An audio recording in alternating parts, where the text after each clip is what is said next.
Trigonometric functions sine cos tan cosec sec cot ये हमारे लिए न्यू नहीं है। हमने 10th या 10th से पहले ये सारे टर्म्स हम लोगों के सामने इंट्रोड्यूस हो चुके हैं। इन क्लास 11th जब ट्रिग्नोमेट्रिक फंक्शन की बात आती है तो उन कॉन्सेप्ट्स को और थोड़ा एक्सटेंड किया जाता है, उनके जो डिफिनेशंस हैं उसको और जनरलाइज करने की कोशिश की जाती है। आज जो है, आज के लेक्चर में हम उन्हीं चीज़ों को देखना चाहते हैं। हम हमारे पास जो अवेलेबल रिजल्ट है वो क्या है? वो रिजल्ट ये है कि यदि कोई right angle triangle A B C है, वहां पर यदि हम कोई एंगल थीटा, यदि हम इस एंगल को बी ए सी को थीटा मानते हैं और ये एक्यूट एंगल, ये क्या है? एक्यूट एंगल है, means theta is between 0 and 90 degree, 90 degree से छोटा है, तो उस केस में हम इसको इक्वल टू भी 0 कर सकते हैं। तो उस केस में हमने टोटल 6 रेशियोज की बात की थी। हमारे पास 3 साइड्स हैं, पी बी और एच। इस एंगल के लिए, इस एंगल का ऑपोजिट जो साइड है इस ट्रायंगल में, राइट एंगल ट्रायंगल में, उसे हमने परपेंडिकुलर कहा, और इस एंगल के साथ में जो बेस में है उसको हमने बी से बेस से रिप्रेजेंट किया, और 90 डिग्री का ऑपोजिट जो बिगेस्ट साइड है उसे हम एच हाइपोटेन्यूज से रिप्रेजेंट करते हैं, तो पी बी एच हो गया। और पी बी एच में हमारे पास जो रिजल्ट है वो है H square is equal to P square plus B square. ये रिजल्ट हमारे पास अवेलेबल है पाइथागोरस थ्योरम से। अब हमने क्या किया कि ये जो पी बी एच है, ये 3 साइड्स हैं, इन 3 साइड्स के लिए, इस एंगल के लिए हमने specifically P B H fix कर दिया। अब इन 3 साइड से हम टोटल कितने तरह के रेशियो ले सकते हैं? तो हमारे पास रेशियो के लिए 2 चीजें चाहिए थी, यानी कि 2 प्लेस हैं, एक न्यूमरेटर और एक डिनोमिनेटर, एक न्यूमरेटर एक डिनोमिनेटर। तो न्यूमरेटर को हम टोटल 3 वेज में करते हैं, तो कोई एक प्लेस यहाँ पर फिल हो गया तो इसको तो रिपीट यहाँ नहीं करें, इसको 2 वेज में, यानी कि टोटल 6 वेज हैं हमारे रेशियोज के लिए। तो टोटल हमारे पास कितने रेशियो हैं? 6 रेशियोज हैं। तो 6 रेशियोज कौन कौन से हैं? तो हमारे आ सकता है पी बाई एच आ सकता है, बी बाई एच आ सकता है, पी बाई बी आ सकता है, और इसको हम रिवर्स कर देते हैं, H by P, H by B and B by P. तो हमारे पास ये टोटल 6 रेशियोज हैं, और इन 6 रेशियोज को हम P by H, B by H, P by B इस तरह से ना ध्यान में रख के इसे हम साइन कॉस टेन, मतलब ये जो रेशियो पी बाई एच वो इस एंगल के लिए अलग हुई, यहाँ पर इस थीटा के लिए पी बाई पी की वैल्यू होगी, पी की वैल्यू एच की वैल्यू होगी, तो इस थीटा के लिए पी बाई एच ये रेशियो होगा। लेकिन यदि हम थीटा को यहाँ कंसिडर कर लें, तो यदि हम इसको थीटा डैश मान लें, तो थीटा डैश के लिए पी ये हो जाएगा, बी ये हो जाएगा, एच ये हो जाएगा, तो यहाँ पर इस थीटा डैश के लिए पी बाई एच बदल जाएगा। तो हमने देखा कि ये जो एंगल थीटा है, थीटा से ये रेशियो रिलेटेड है, इस थीटा से ये रेशियो रिलेटेड है, तो क्यों ना हम इसे कुछ नाम दे दे। तो इसे ही हमने साइन थीटा को नाम दिया पी बाई एच, इस रेशियो को पी बाई एच से नाम दिया। इसके बाद हमने कॉस थीटा को दिया बी बाई एच, और टैन थीटा को दे दिया पी बाई बी। इसका ऑपोजिट, इसको रिवर्स किया, उसको दिया हमने कॉसेक थीटा, ये दे दिया एच बाई पी। उसके बाद हमने सेक थीटा दिया था, ये दिया था एच बाई बी, और उसके बाद कॉट थीटा दिया था हमने बी बाई पी। ये टोटल हमारे पास 6 ट्रिग्नोमेट्रिक रेशियोज हैं। तो ये जो रेशियो की हमने क्लास 10th में ये सारी चीजें पढ़ी थी, इसके बेस पे हमें ये रिजल्ट था H square equal to P square plus B square. यदि हम टोटल को एच स्क्वायर से डिवाइड करते हैं तो H square upon H square is equal to P square B square upon H square को हम सेपरेट कर दे, P square upon H square B square upon H square, ये क्या हो गया? पी बाई एच का square plus B by H का स्क्वायर, और ये कट के 1 हो गया, यानी कि हमारे पास आया P by H square plus B by H square is equal to 1, यानी कि हमारे पास क्या आया? पी बाई एच क्या है? हमने इसे साइन थीटा रिप्रेजेंट किया, यानी कि sine square theta plus cos square theta is equal to 1। तो ये एक ट्रिग्नोमेट्रिक आइडेंटिटी है।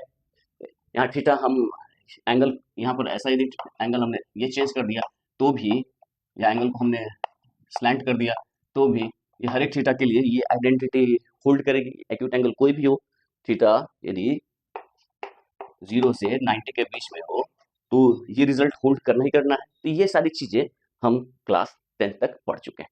अब हमारा जो कंडीशन है, हमारा जो वर्किंग है वो ये है कि हम ये जो साइन थीटा की बात की, तो थीटा को हमने फिक्स किया था 0 से 90 तक, लेकिन हम चाहते हैं कि थीटा जो है पूरे आर में बिलोंग करे, मतलब थीटा कोई भी रियल नंबर हो। तब कौन कौन से रेशियोज डिफाइंड होंगे कि नहीं होंगे, मतलब ये थीटा जो है, हम थीटा को देखना चाहते हैं। ये थीटा, इसको थीटा के फॉर्म में हम नहीं लिखेंगे और हम इसको साइन एक्स लिखेंगे। साइन एक्स कॉस एक्स, चीजें वही है, थीटा भी लिख सकते हैं, कोई इशू नहीं है। एक्स सुनने में अच्छा लगता है, हमारी आदत है एक्स पे वर्क करने की। Sine x cos x ten x इस फॉर्म में देना चाहते हैं और ये फंक्शन के रूप में हो, यानी कि F of X is equal to sine X. हम इस फंक्शन को देखना चाहते हैं, F of X is equal to cos X, हम इस फंक्शन को देखना चाहते हैं। तो ये जो फंक्शन है वो एक्स जो है, एक्स को अभी तक हमने किसके किसके बीच में रखा था, 0 से 90 डिग्री के बीच में रखा था। हमने ये हमने देखा है कि डिग्री को हमने रेडियन में कन्वर्ट किया था, तो ये क्या होगा, 0 से π/2 हमारे इसके बीच में था x। उसके लिए तो हमने ये डिफिनेशन जो लिखा था वो काम कर गया, लेकिन हम चाहते हैं कि x 0 से π/2 क्यों, x माइनस π/2 पे भी डिफाइंड हो, -3π/2 पे भी डिफाइंड हो, -7π पे भी डिफाइंड हो, -7π/3 पे भी डिफाइंड हो। मतलब हम पॉजिटिव नेगेटिव हर एक वैल्यूज के लिए हम देखना चाहते हैं कि ये डिफाइंड है भी या नहीं। तो मतलब हम जो है ये x को एक्सटेंड करना चाहते हैं, ये डिफिनेशन को हम एक्सटेंड करना चाहते हैं। और साथ में ये जो कंडीशन है, यानी sine square theta plus cos square theta equal to 1, ये इंटैक्ट रहे। ऐसा नहीं कि हम एक्सटेंड करने गए और ये वैल्यू सेटिस्फाई ही ना करे। हर एक एक्स के लिए, हर एक थीटा के लिए था, तो हमें इसको कैसे एक्सटेंड करें उसके ऊपर आते हैं, देखते हैं। हम चाहते हैं साइन एक्स कॉस एक्स को डिफाइन करना और एक्स पूरे रियल नंबर पे। हमारा पर्पस क्या है कि F X is equal to sine X और G X is equal to cos X. X को आर में बिलोंग करना चाहते हैं और देखना चाहते हैं कि क्या ये वैलिड है या नहीं। तो अब इसे हम कैसे देखें, इसे देखने के लिए पहले तो हम हमारे पास जो अवेलेबल है वो देख लेते हैं। हमारे पास क्या अवेलेबल है, यदि इसे हम एक्स एक्यूट एंगल मान रहे हैं, यानी एक्स 0 से π/2 के बीच में है, तब ये हो गया P, ये हो गया B और ये हो गया H।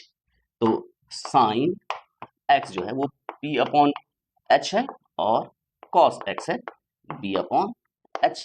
या फिर इसको हम ऐसे भी लिख सकते हैं, P is equal to H sine x, B is equal to H cos x। ये दो चीजें हम लिख सकते हैं, ये हमारे पास अवेलेबल है। और साथ ही ये राइट एंगल ट्रायंगल है, तो P square plus B square is equal to H square होगा। और इसका यूज करके हमारे पास क्या आएगा, sine square X plus cos square X is equal to 1। ये सारी चीजें हमारे पास अवेलेबल है। मतलब हम को एक्सटेंड करना चाहते हैं, साथ में ये नीचे वाले सेक्शंस को इंटैक्ट करके रखना चाहते हैं, ये साथ में होल्ड करते रहे, इसके बाद एक्सटेंड करें। तो यदि हम इसको ऐसे देखें कि हम एक सर्कल ले रहे हैं यूनिट रेडियस का, तो यूनिट रेडियस का ये यूनिट रेडियस का सर्कल है और इसके ऊपर ये जैसे फर्स्ट क्वाड्रेंट है, ये एक्सिस है, एक्स एक्सिस और वाई एक्सिस, ये पूरे प्लेन को 4 क्वाड्रेंट्स में डिवाइड करेगा। और यहाँ पर जो पॉइंट्स हैं वो, इसको हम सपोज करते हैं ए बी है, और ये जो एंगल है इस एंगल को एक्स कह रहे हैं, ठीक है। तो ये जो एक्स है, पहले इन चीजों को देखते हैं कि ये क्या है। ये एंगल है, एंगल का मेजरमेंट कैसे होता है हमने अपने प्रीवियस लेक्चर में देखा है कि एक्स रेडियन है, तो एक्स रेडियन को हम डिफाइन कैसे करते हैं।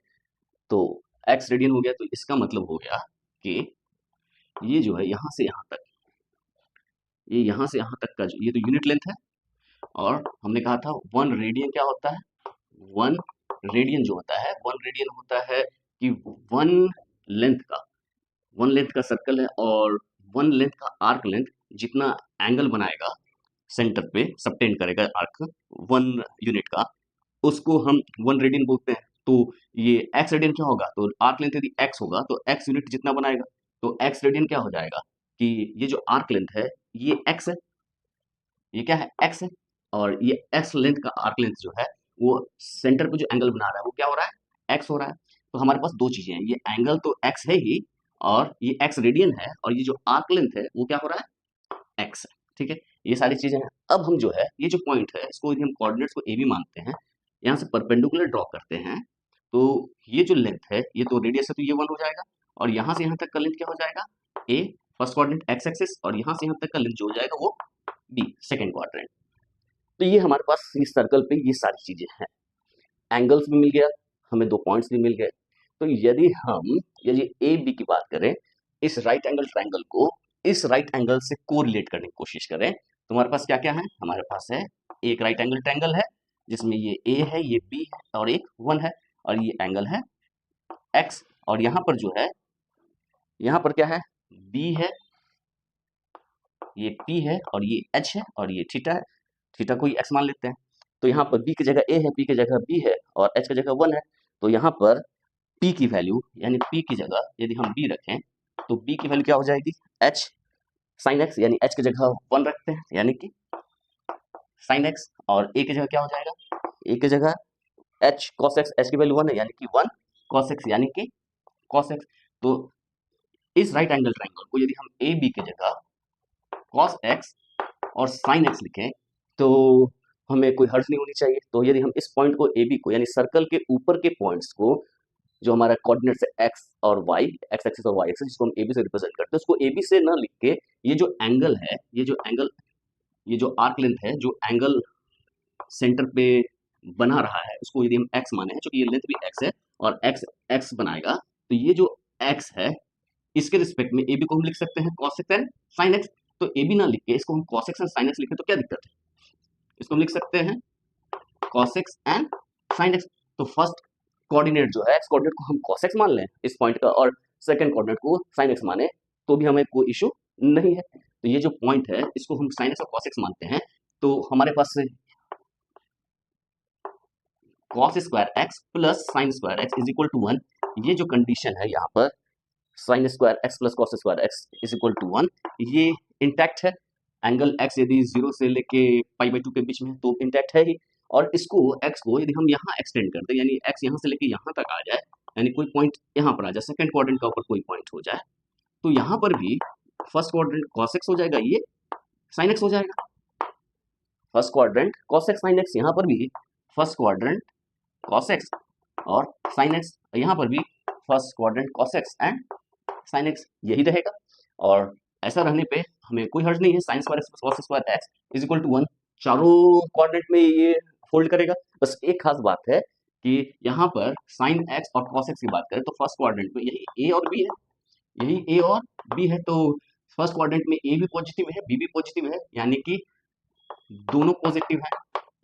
यहाँ सेकंड क्वाड्रेंट में एक्स एक्सिस तो आपका नेगेटिव है और वाई एक्सिस पॉजिटिव है, यानी कि यहाँ पर एक्स नेगेटिव वाई पॉजिटिव ये है। इसमें तो दोनों नेगेटिव है और इसमें एक्स तो पॉजिटिव है लेकिन वाई नेगेटिव है। तो अब जब एंगल यहाँ पर आए सेकंड क्वाड्रेंट में, एंगल सेकंड क्वाड्रेंट में आए, तो ये जो एक्स है, एक्स को हम यहाँ से यहाँ तक 90 कह दें और 90 के बाद का वैल्यू हुआ अलग, 90 के बाद का वैल्यू होगा अलग। तो यहाँ जो है, यहाँ पर साइन एक्स की वैल्यू जो होगी, यदि एक्स सेकंड क्वाड्रेंट में होगा तो ये जो वैल्यू होगी, ये ए और बी की वैल्यू, तो साइन एक्स की वैल्यू की बात करें और कॉस एक्स की वैल्यू की बात करें चारों क्वाड्रेंट में, तो कुछ इस तरह से नहीं होगा।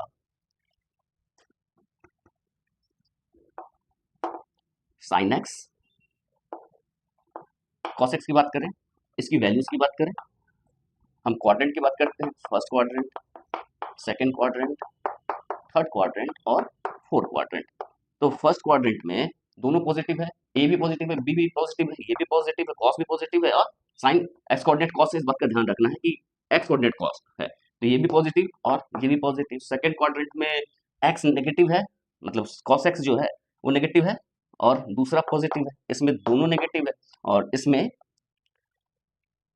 एक्स तो पॉजिटिव है लेकिन वाई नेगेटिव है। तो कुछ ये रूल फॉलो करेगा, यानी कि साइन एक्स की जो वैल्यू आएगी, साइन एक्स की वैल्यू तो ए है, बी है, यानी यहाँ पर क्या आ रहा है, साइन एक्स ही बी है और कॉस एक्स ही ए है, ये ध्यान देने वाली बात है। तो साइन एक्स की जो वैल्यू है यानी कि बी है, बी फर्स्ट क्वाड्रेंट में पॉजिटिव, सेकंड में पॉजिटिव, थर्ड और फोर्थ में नेगेटिव होगा। कॉस जो है फर्स्ट में पॉजिटिव, सेकंड में नेगेटिव, थर्ड में नेगेटिव, लेकिन फोर्थ में वापस ये पॉजिटिव होगा। तो ये अपने आप नजर आ रहा है कुछ ऐसा होगा।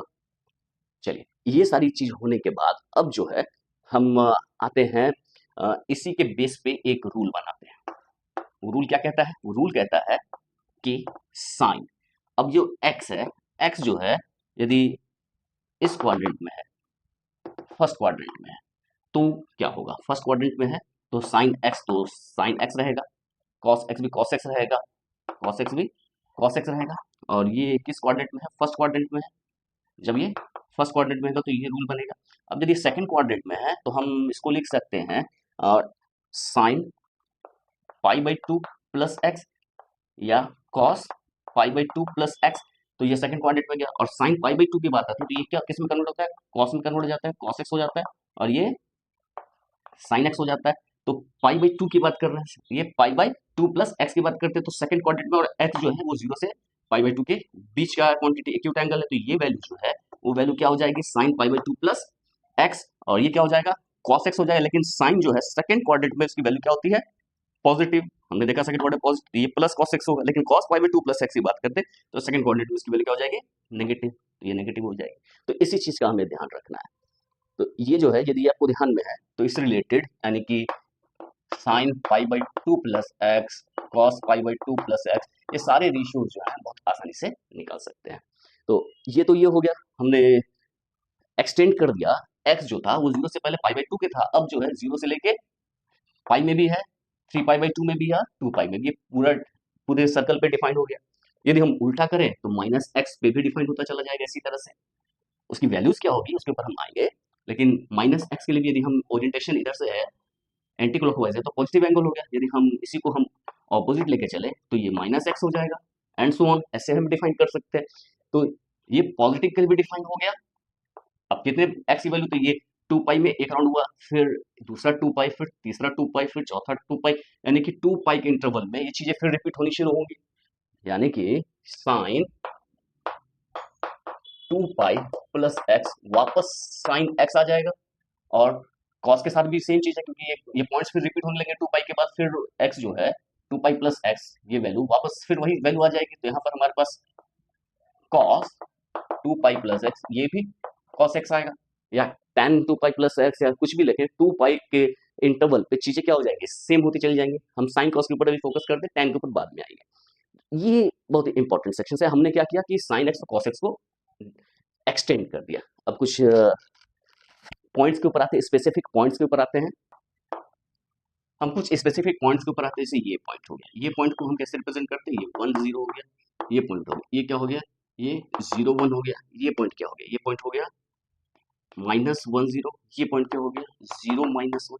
तो ये 4 स्पेसिफिक पॉइंट्स है। तो यहाँ से यहाँ तक है, ये यूनिट लेंथ का है, हमने लिखा है, ये रेडियस 1 है, ये यूनिट लेंथ का सर्कल है। तो यहाँ से यहाँ तक का जो लेंथ है, दिस इज पाई/2, जो एंगल बना रहा है वही इसका आर्क लेंथ है, तो ये पाई/2 है, और ये जो एंगल है ये पाई/2 हो गया। तो साइन पाई/2 और कॉस पाई/2 ये क्या हो जाएगा, तो यही वैल्यू है, इसी वैल्यू को हम कॉस पाई/2 बोलेंगे और इसको साइन पाई/2 बोलेंगे, यानी कि साइन पाई/2 की वैल्यू क्या हो जाएगी, 1 होगी, कॉस पाई/2 की वैल्यू क्या हो जाएगी, 0 हो जाएगी। उसी तरह कॉस पाई की वैल्यू क्या हो जाएगी, -1, ये कॉस है ये साइन है, और साइन पाई की वैल्यू क्या हो जाएगी, 0। उसी तरह यहाँ पर आए तो कॉस 3 पाई/2 की वैल्यू क्या हो जाएगी, 0। इसके बाद क्या हो जाएगा, साइन 3 पाई/2 की बात करें तो ये -1, तो ये वैल्यू है।